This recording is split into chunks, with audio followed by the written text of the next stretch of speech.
Hello friends, welcome to my channel Sonia Hindi club. आदिकाल की 150 से 180 के बीच जो PYQ है वो वीडियो डिलीट हो गई है, तो इस वीडियो में मैं उन्हीं क्वेश्चनों को कराऊंगी जो इस वीडियो में थे। क्वेश्चन 150, खुमान रासों का रचयिता कौन है? जगनिक, दलपति विजय, नरपति नाला, चंद्र बरदाई।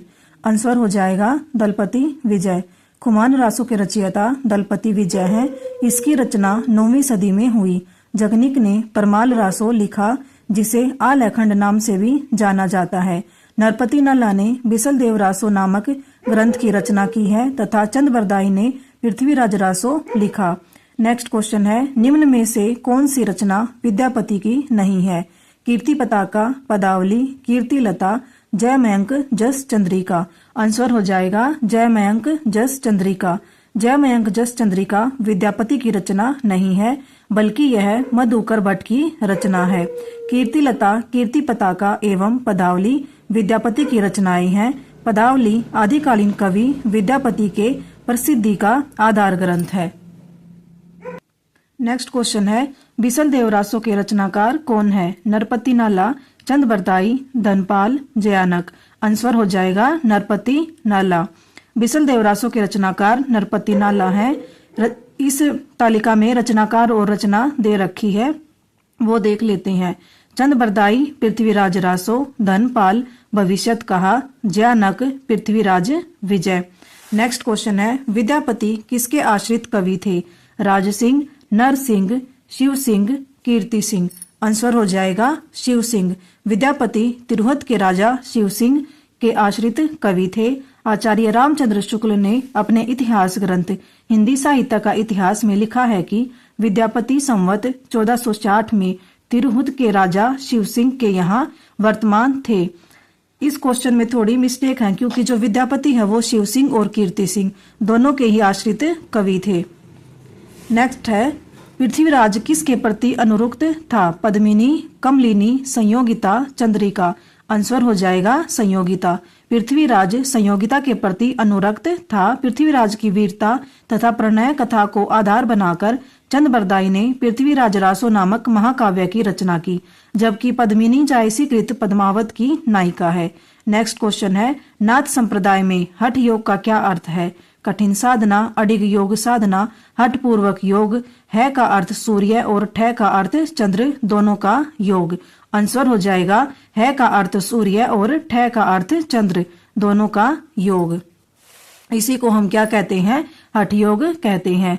निम्नलिखित में से किसका संबंध सिद्ध साहित्य से नहीं है? सरहपा, कुकुरिपा, शबरपा, गोपीचंद। आंसर हो जाएगा गोपीचंद। इसको आप इस तरह से भी याद रख सकते हैं, जितने भी सिद्ध साहित्य में शामिल हैं उन सभी के नाम के पीछे पा प्रत्यय मिलेगा। गोपीचंद का संबंध सिद्ध साहित्य से नहीं है, जबकि सरहपा, कुकुरिपा एवं शबरपा का संबंध सिद्ध साहित्य से है। नेक्स्ट क्वेश्चन है, राउल वेल किस तरह की रचना है? गद्य पद मिश्रित चंपू, शुद्ध काव्य, नाटक, प्रेमाख्यान, प्रबंध काव्य। आंसर हो जाएगा गद्य पद मिश्रित चंपू। आदिकालीन ग्रंथ राउल वेल गद्य पद मिश्रित चंपू कृति है, जिसके रचनाकार रोड़ा कवि हैं। राउल वेल शिलांकित कृति है, यानी कि पत्थरों पर लिखी गई है। नेक्स्ट क्वेश्चन है, हिंदी के किस इतिहासकार के मतानुसार शालिभद्र सूरी हिंदी के प्रथम कवि हैं? ऑप्शन है डॉक्टर गणपति चंद्र गुप्त, doctor Nagendra, doctor Ram Kumar Verma, doctor Dhirendra Verma. Answer हो जाएगा डॉक्टर गणपति चंद्र गुप्त। डॉक्टर गणपति चंद्र गुप्त ने शालिभद्र सूरी को हिंदी के प्रथम कवि के रूप में स्वीकार किया है। विभिन्न विद्वानों के अनुसार हिंदी के प्रथम कवि इस प्रकार हैं: राहुल सांकृत्यायन, सरहपा, डॉक्टर राम कुमार वर्मा, स्वयंभू, शिव सिंह सेंगर, पुष्प या पुंड, आचार्य हजारी प्रसाद द्विवेदी, अब्दुल रहमान या अदय मान। प्राकृत की अंतिम अपभ्रंश अवस्था से ही हिंदी साहित्य का आविर्भाव माना जा सकता है। उन दिनों जैसे गाथा कहने से प्राकृत का बोध होता था, वैसा ही दोहा या दूहा कहने से अपभ्रंश या प्रचलित काव्य भाषा का पद्य समझा जाता था। कथन किसका है? Suniti Kumar Chatterjee, Ramchandra Shukla, Hazari Prasad Dwivedi, George Grierson. Answer हो जाएगा रामचंद्र शुक्ल। प्राकृत की अंतिम अपभ्रंश अवस्था से ही हिंदी साहित्य का आविर्भाव माना जा सकता है। उन दिनों जैसे गाथा कहने से प्राकृत का बोध होता था, वैसा ही दोहा या दूहा कहने से अपभ्रंश या प्रचलित काव्य भाषा का पद समझा जाता था। यह कथन आचार्य रामचंद्र शुक्ल जी का है। नेक्स्ट है, निम्नलिखित में से कौन सा कवि आदिकाल से संबंधित नहीं है? अमीर खुसरो, विद्यापति, हेमचंद्र, गदाधर भट्ट। आंसर हो जाएगा गदाधर भट्ट। गदाधर भट्ट कवि आदिकाल से संबंधित नहीं है। ये दक्षिण ब्राह्मण थे और तेलंग देश आंध्र प्रदेश के हनुमानपुर से उत्तर भारत आए थे। इनके जन्म का समय ठीक से पता नहीं, पर यह बात प्रसिद्ध है कि ये श्री चैतन्य महाप्रभु को भागवत सुनाया करते थे। गदाधर भट्ट ब्रज भाषा के सुप्रसिद्ध कवि थे। ये भक्ति काल के अंतर्गत गौड़ीय संप्रदाय के प्रमुख कवि थे, जबकि अमीर खुसरो, विद्यापति, हेमचंद्र आदिकाल से संबंधित हैं। नेक्स्ट क्वेश्चन है, निम्नलिखित में से कौन सा कवि रासो ग्रंथकार नहीं है? विद्याधर, भट्ट केदार, श्रीधर, जगनिक। आंसर हो जाएगा विद्याधर।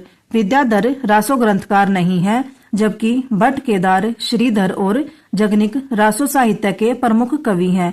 जगनिक ने परमाल रासो, जिसको आल्याखंड के नाम से भी जाना जाता है, श्रीधर ने रणमल छंद की तथा भट्ट केदार ने जयचंद प्रकाश की रचना की।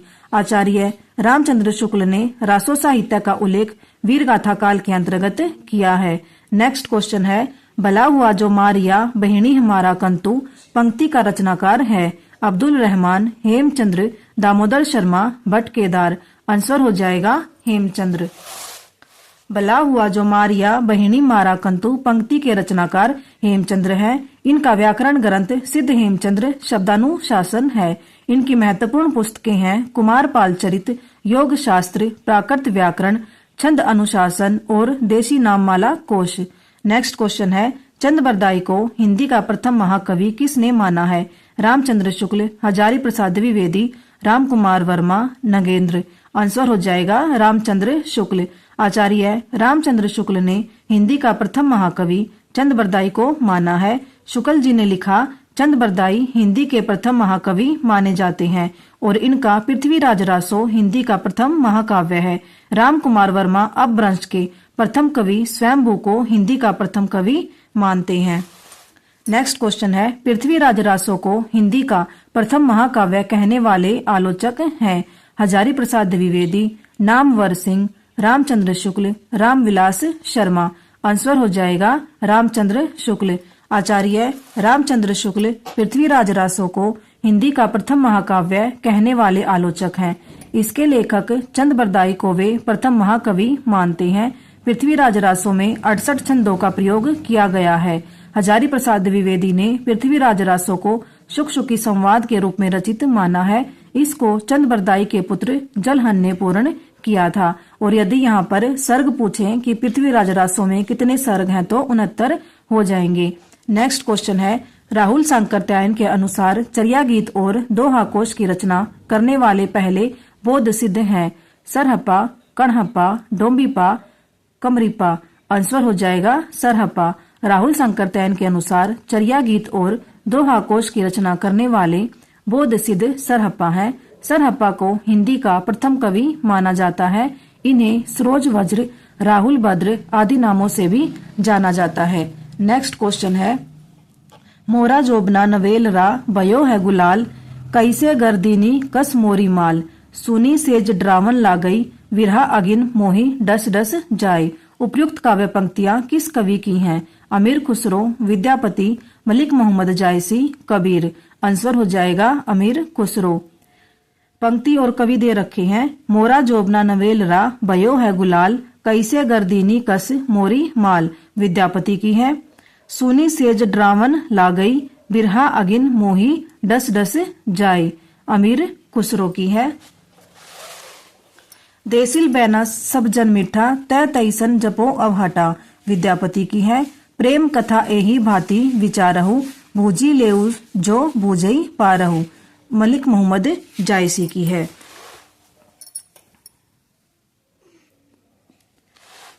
166 क्वेश्चन में जो ये दे रखा है कि मोरा जोबना नवेल रा भयो है गुलाल, कैसे गर्दीनी कस मोरी माल।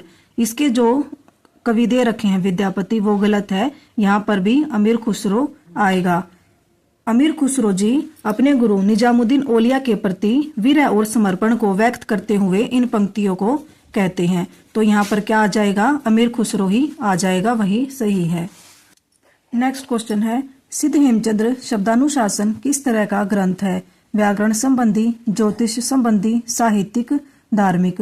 आंसर हो जाएगा व्याकरण संबंधी। सिद्ध हेमचंद्र शब्दानुशासन व्याकरण संबंधी ग्रंथ है जिसके लेखक हेमचंद्र जी हैं।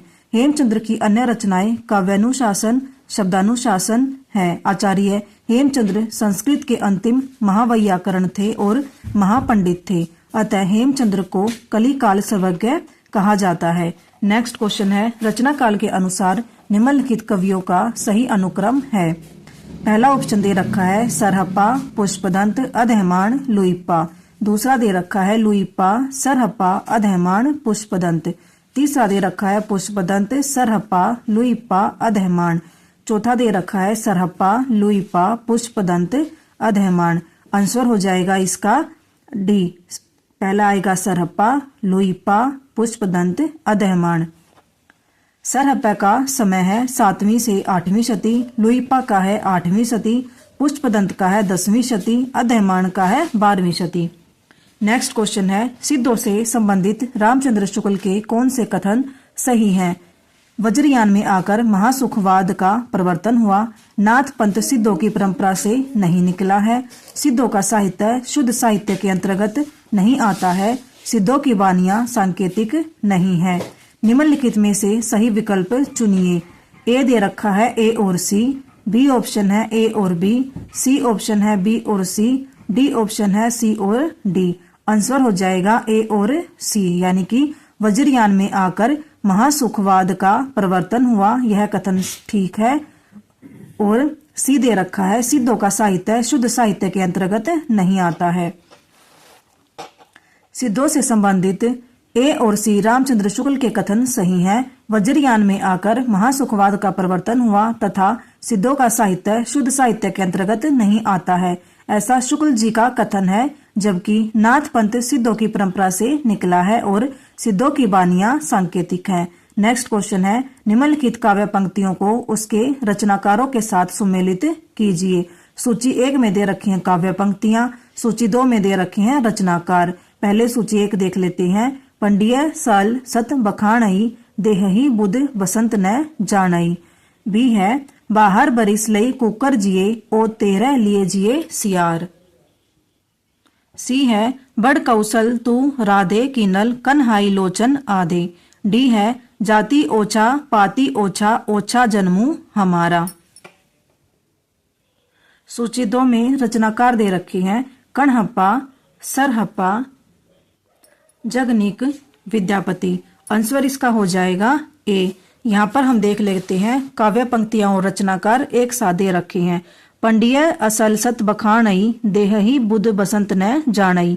सरहप्पा की है 12 बरिस लई कुकर जिए, औ 13 लई जिए सियार। जगनिक की है बड़ कौशल तू राधे कीनल, कन्हाई लोचन आधे। विद्यापति की है जाति ओछा पाती ओछा, ओछा जन्मू हमारा। रैदास की है। ये सभी काव्य पंक्तियां जो हैं इम्पोर्टेंट है। नेक्स्ट है, कालक्रम की दृष्टि से निम्नलिखित रचनाकारों का सही अनुक्रम है। ए ऑप्शन है सरहप्पा, पुष्पदंत, अधैमाण, हेमचंद्र। बी ऑप्शन है हेमचंद्र, सरहप्पा, पुष्पदंत, अधैमाण। सी ऑप्शन है पुष्पदंत, सरहप्पा, हेमचंद्र, अधैमाण। डी ऑप्शन है सरहप्पा, हेमचंद्र, अधैमाण, पुष्पदंत। आंसर इसका हो जाएगा ए। सबसे पहले आएंगे सरहप्पा, फिर पुष्पदंत, फिर अधैमाण और फिर हेमचंद्र। यहाँ पर रचनाकार और उनका समय दे रखा है। सरहप्पा का समय है 769 ईस्वी, पुष्पदंत का है 10वीं शती, अधैमाण का है 12वीं शती, हेमचंद्र का है 12वीं शती। नेक्स्ट क्वेश्चन है, यंद्री का लड़बड़ा, जिम्बा का फुहड़ा, काज का जति, मुख का सती, जो सतपुरुष उत्तमों कथी। गोरखनाथ की दृष्टि से सच्चा साधक वही है जो संयमी हो, इंद्रिय दमन करने वाला हो, कूट भाषा बोलने वाला हो, महासुखवादी हो। नीचे दिए गए कूट में से सही उत्तर को चुनिए। कूट दे रखे हैं पहला और तीसरा सही, पहला और चौथा सही, तीसरा और चौथा सही, पहला और दूसरा सही। आंसर इसका हो जाएगा डी। जो पहला है संयमी हो और इंद्रिय दमन करने वाला हो। ये दोनों ही गोरखनाथ की दृष्टि से सच्चे साधक में ये चीजें होनी चाहिए। दी गई काव्य पंक्तियों के आधार पर गोरखनाथ की दृष्टि में सच्चा साधक वही है जो पहला संयमी हो तथा दूसरा इंद्रिय दमन करने वाला हो। अतः कूटों में विकल्प डी सही है। नेक्स्ट क्वेश्चन है, सिद्धों और योगियों की रचनाओं का जीवन की स्वाभाविक अनुभूतियों और दशाओं से कोई संबंध नहीं है, अतः वे शुद्ध साहित्य के अंतर्गत नहीं आती। यह विचार किसका है? ऑप्शन है मुनि जिन विजय, रामचंद्र शुक्ल, हजारी प्रसाद द्विवेदी, धीरेन्द्र वर्मा। आंसर हो जाएगा रामचंद्र शुक्ल। सिद्धों और योगियों की रचनाओं का जीवन की स्वाभाविक अनुभूतियों और दशाओं से कोई संबंध नहीं है, अतः वे शुद्ध साहित्य के अंतर्गत नहीं आती। यह कथन आचार्य रामचंद्र शुक्ल का है, जबकि मुनि जिन विजय, हजारी प्रसाद द्विवेदी और धीरेन्द्र वर्मा का संबंध इस कथन से नहीं है। नेक्स्ट क्वेश्चन है, निम्नलिखित में से कौन सी रचनाएं पुष्पदंत द्वारा रचित नहीं है? आदि पुराण, योगसार, जसहरचर्यू, उत्तर पुराण। आंसर नीचे दिए गए विकल्पों में से सही उत्तर चुनना है। ए, बी और सी, बी और सी, बी, सी और डी, ए और डी। इस क्वेश्चन में थोड़ी मिस्टेक है क्योंकि पुष्पदंत की इसमें एक ही रचना दे रखी है और यहाँ पर कूट में एक से ज्यादा दे रखी है। पुष्पदंत की जो प्रमुख रचनाएं हैं वो कौन कौन सी हैं? 63 महापुरुष, गुणालंकार, नय कुमार चर्यू, जसहर चर्यू। पुष्पदंत ने अपने काव्य में चौपाई छंद का प्रयोग किया है। पुष्पदंत को हिंदी का भवभूति कहा जाता है। नेक्स्ट क्वेश्चन है, इश्क बरा है देख ले और जगत से दूर, एक अचंबा हमने देखा देहरी का नासूर। अमीर खुसरो की उपयुक्त पहेली से क्या अभिप्राय है? सन्यासी, कुआं, खंडर, प्रेमी का हृदय। आंसर हो जाएगा कुआं। अमीर खुसरो की उपयुक्त पहेली का अभिप्राय कुआं है। अमीर खुसरो की महत्वपूर्ण पहेलियां, एक थाल मोती से भरा, सबके सिर पर औंधा धरा, चारों ओर वह थाली फिरे, मोती उससे एक ना गिरे। क्या हो जाएगा? आकाश। एक नार ने अचरज किया, सांप मरी पिंजड़े में दिया, जो जो सांप ताल को खाए, सूखे ताल सांप मर जाए। दीपक। अरत ते इसका बुझेगा, मुंह देखो तो सुझेगा। दर्पण। इनके रचित ग्रंथ हैं खालिक बारी, पहेलियां, मुकरियां, दो सुखने, गजल आदि। नेक्स्ट क्वेश्चन है, सखी पिया को जो मैं ना देखूं तो कैसे काटूं अंधेरी रतियां। उपयुक्त काव्य पंक्तियां किस कवि की हैं? विद्यापति, नरपति नालय, अमीर खुसरो, भट्ट केदार। आंसर हो जाएगा अमीर खुसरो। प्रश्नोक्त पंक्तियां खड़ी बोली के प्रथम प्रयोक्ता आदिकालीन कवि अमीर खुसरो की हैं। अमीर खुसरो हिंदी खड़ी बोली के प्रथम कवि माने जाते हैं। इनकी प्रमुख रचनाएं हैं खालिक बारी, दीवाने हिंदवी, हालात ए कन्हैया, मुकरियां, दो सुखने, गजल। इन्होंने सितार और तबला का आविष्कार किया। ये प्रसिद्ध संगीतज्ञ तथा हजरत निजामुद्दीन औलिया के परम शिष्य थे। जबकि आदिकालीन कवि विद्यापति की उपाधियां मैथिल कोकिल, कवि शेखर, अभिनव जयदेव आदि हैं। इनकी प्रमुख रचनाएं हैं कीर्ति लता, कीर्ति पताका, गोरक्ष विजय। गोरक्ष विजय विद्यापति का नाटक है। नेक्स्ट क्वेश्चन है, अपभ्रंश के जो नमूने हमें पदों में मिलते हैं वे उस काव्य भाषा के हैं जो पुरानेपन के कारण बोलने की भाषा से कुछ अलग बहुत दिनों तक, आदिकाल के अंत क्या उसके कुछ पीछे तक पोथियों में चलती रही। उपयुक्त कथन किसका है? राहुल सांकृत्यायन, रामचंद्र शुक्ल, हजारी प्रसाद द्विवेदी, नामवर सिंह। आंसर हो जाएगा रामचंद्र शुक्ल। प्रश्नोक्त कथन आचार्य रामचंद्र शुक्ल का है। हिंदी साहित्य का इतिहास 1929 आचार्य शुक्ल द्वारा हिंदी शब्द सागर की भूमिका के रूप में प्रकाशित हुआ था। शुक्ल जी का इतिहास विदेयवादी पद्धति पर लिखा गया है। विदेयवादी के प्रवर्तक कौन है? तेन है। अपभ्रंश को आचार्य रामचंद्र शुक्ल ने प्राकृताभास हिंदी कहा है। आचार्य रामचंद्र शुक्ल ने हिंदी साहित्य के 900 वर्षों के इतिहास को निम्नलिखित 4 भागों में विभक्त किया है। इस तरफ नाम दे रखे हैं और इस तरफ कालखंड। किसके अनुसार? आचार्य रामचंद्र शुक्ल के अनुसार। वीर गाथा काल यानी कि आदिकाल, समय है 1050 से 1375 विक्रम संवत। अगर ईस्वी में निकालना है तो हमें -57 इसमें से करना होगा। भक्ति काल का समय 1375 से 1700 विक्रम संवत, रीति काल 1700 से 1900 विक्रम संवत, गद्य काल 1900 से 1984 विक्रम संवत। नेक्स्ट क्वेश्चन है, निम्नलिखित रचनाओं को उनके रचनाकारों के साथ सुमेलित कीजिए। सूची 1 में रचनाएं हैं, सूची 2 में रचनाकार हैं। सूची 1 देख लेते हैं। पहले प्राकृत प्रकाश, श्रावकाचार, प्रबंध चिंतामणि, कुमारपाल प्रतिबोध। सूची 2 में देवसेन, वररुचि, जैन आचार्य, मेरुतंग, हेमचंद्र, सोमप्रभ, सूरी। इसमें जो सही विकल्प है वो कौन सा हो जाएगा? ए हो जाएगा। प्राकृत प्रकाश वररुचि की, श्रावकाचार देवसेन की, प्रबंध चिंतामणि हेमचंद्र की, कुमारपाल प्रतिबोध सोमप्रभ सूरी की। निम्न में से कौन सा रासो काव्य नरपति नालय द्वारा रचित है? बिसलदेव रासो, परमाल रासो, खुमान रासो, पृथ्वीराज रासो। आंसर हो जाएगा बिसलदेव रासो। आप इसको इस तरह से भी याद रख सकते हैं कि नर कितने थे? 20 थे। 20 से क्या हो जाएगा? बिसलदेव रासो। परमाल रासो किसकी है? जगनिक की है। खुमान रासो दलपति विजय की है और पृथ्वीराज रासो चंद बरदाई की है। नेक्स्ट क्वेश्चन है, निम्न में से नाथ साहित्य की कौन सी विशेषता नहीं है? रामायण तथा महाभारत से संबंधित कथाओं का साहित्य में समावेश, चित्त शुद्धि और सदाचार में आस्था, गुरु महिमा उलट बासियां। आंसर हो जाएगा रामायण तथा महाभारत से संबंधित कथाओं का साहित्य में समावेश। रामायण तथा महाभारत से संबंधित कथाओं का साहित्य में समावेश नाथ साहित्य की विशेषता नहीं है। अन्य विकल्प चित्त शुद्धि और सदाचार में आस्था, गुरु महिमा उलट बासियां नाथ साहित्य की विशेषता है। नाथ संप्रदाय उत्तर पश्चिमी भारत का एक धार्मिक पंथ है। इसके आराध्य शिव है। यह हठ योग की साधना पद्धति पर आधारित पंथ है। इसके संस्थापक गोरखनाथ माने जाते हैं। यहाँ पर हमारे जो 150 से 180 के बीच जितने भी PYQ थे आदिकाल से संबंधित, जो वीडियो डिलीट हो गई थी, उसी के क्वेश्चन यहाँ पर कंप्लीट होते हैं। Thank you.